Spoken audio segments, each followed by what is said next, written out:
Если вы думаете, что академическая гребля это так просто взял и пошел по воде, то вы серьезно ошибаетесь, потому что спортсмены начинают готовить свои лодки еще задолго до начала соревнований. Это достаточно долгий и трудоемкий процесс. Весла готовы, в самой лодке все на месте, можно отплывать. Кстати, именно в этот момент спортсмены чаще переворачиваются.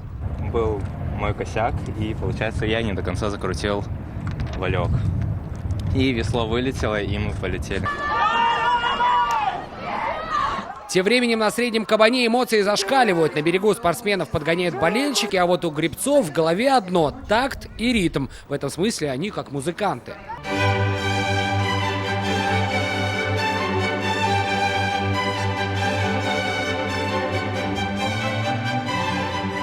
Спортсмен должен держать определенный темп на дистанции, начиная от самого старта. Он начинает поднимать высокий темп, чтобы разогнать лодку. Потом держать равномерно. Дистанция для гребцов комфортная. 1,5 километра. Кто победит, непонятно. До самого финиша на Казанскую воду выйдут 400 спортсменов из 22 регионов страны. Татарстан представлен внушительной командой. 26 гребцов. Цели побеждать, хотя бы заезжать в призы.